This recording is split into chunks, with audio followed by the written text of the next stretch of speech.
I was helplessly kidnapped in a C8 Corvette. Not that one, but this one.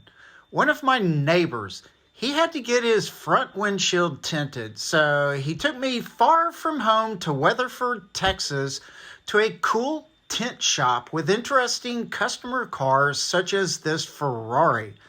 Well, by accident, we came across the Vintage Car Museum with huge vehicles, cars from movies, and cars owned by people in the highest parts of government.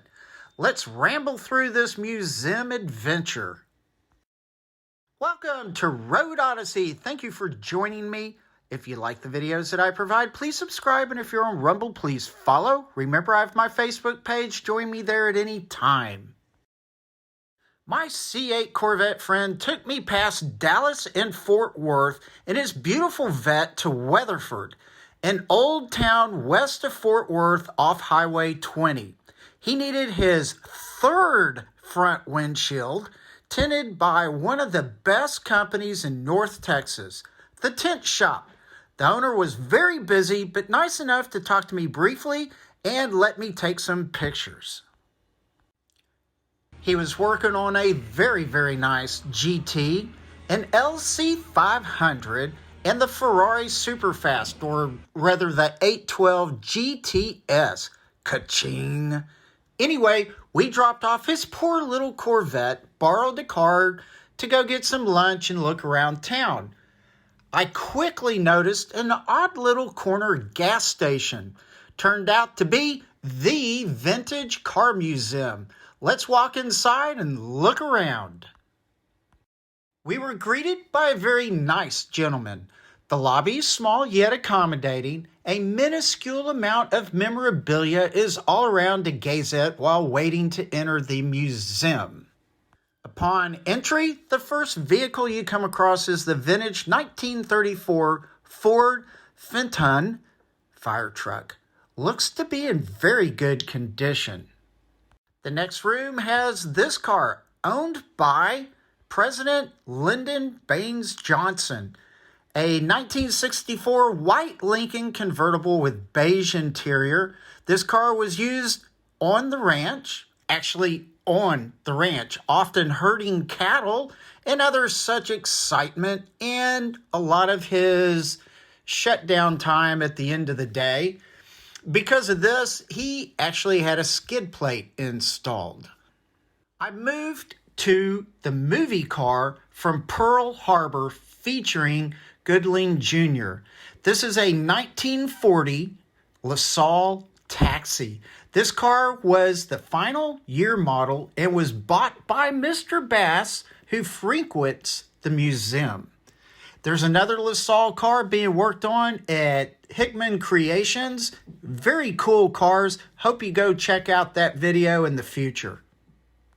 Next is another movie car from 12 Mighty Orphans with Robert Duvall and Martin Sheen. This is a 1930 Buick and is all original with 20,000 miles. In excellent condition, runs and drives like new. Has had routine maintenance only. It is a fantastic surviving Buick. Great car. The last movie car comes from the film The Godfather, starring Al Pacino. It's a 1941 Packard Custom Super 8 180, originally found in a barn in Mena, Arkansas. It's one of 99 built. Only 30 survivors total. This has the original paint and interior. What an amazing barn find this is. Quickly, since I didn't know how much time I had, I got to the second room. Again, really cool cars. This oldie moldy is a 1928 Model A business coupe owned by Robert Ray Dowdery, the first mayor of Aledo, Texas. Highly optioned, including high-performance carburetor, pop-out ignition, and box door latches. Seemingly all original, this is a very cool car. Here is a very old, probably 1920s Ford Model T. Now, next to it In the corner is a 1922 Model T Runabout, basically one of the first affordable automobiles. These cars were produced between 1908 and 1927. Pricing varied, but this one was priced at $319. The engine is a 177 cubic inch or 2.9 liter inline four-cylinder with 20 horsepower and a top speed of 40 to 45 miles per hour. It ran on gas, kerosene, or ethanol, affording it to get 13 to 21 miles to the gallon.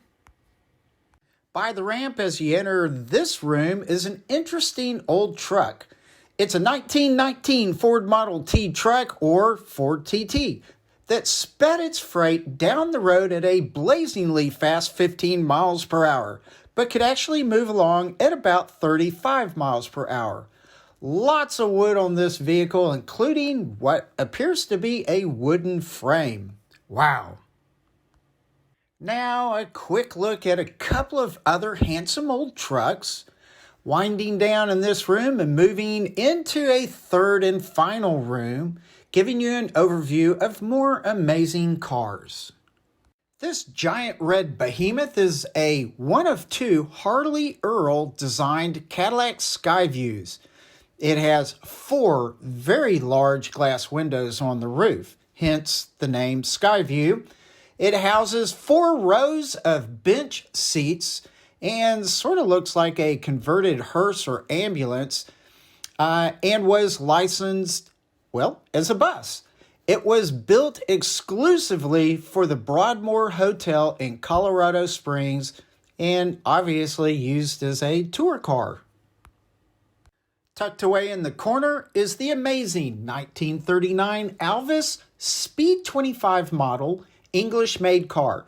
Only 22,000 were made over a period of 1919 to 1967, with the World War II years interrupting production. This model year introduced knockoff hubs, cool, plus had featured rear hydraulic brakes and front mechanical brakes. You can see more of this wonderful car in other YouTube videos. The oldest REO vehicle I have ever seen is this 1911 REO light truck. I couldn't read much of the placard, but I could glean from it a few details, such as it having 3 kerosene lights, 2 up front, 1 in back, 2 gears, low and fast, plus a reverse, uses unleaded gas mixed with oil, placed in a 7-gallon gas tank. It weighs a total of about 1,500 pounds and has a max speed of 12 miles per hour. Rounding the bend over to the 1928 Studebaker Commander. These cars were built between 1927 and 1964. This model had a 354 cubic inch or 5.8 liter engine modified for 75 brake horsepower at 2,400 RPM. I personally like the blue exterior paint and the beautiful plush light gray interior. The thick wood wheels are also very nice as well. Finishing out the vehicles that I was able to record is this 1985 ZIL Limo. Very collectible here in the USA. This car was part of Mikhail Gorbachev's administration fleet. It has a 311 horsepower V8, 2 ignitions, 3 brake boosters, an emergency siren with flashing head and tail lights. Even includes a PA and a telephone. I've seen a fairly interesting YouTube review of this car, or these cars. That'll wrap up what I have for this tour through the museum. You can traipse through after donating any amount of money you wish, so please give a little or use your credit card and enjoy this great museum. Apparently a living museum where cars do get swapped out from time to time. Here are pictures from the website. Very nice. You can learn more about the owners from the site or from their Facebook page. Fox 4 News in Dallas-Fort Worth has done a great video about the museum that I think you would also enjoy, so check that out. Remember, they are open Tuesday through Saturday. Basically, times vary, but are 11 a.m. to 3 p.m. I honestly believe that if you are a car lover, enjoy history, or just like to see new things, well, this museum is for you. And with that, please relax, take it easy, and I will see you later. Have a great day. Bye.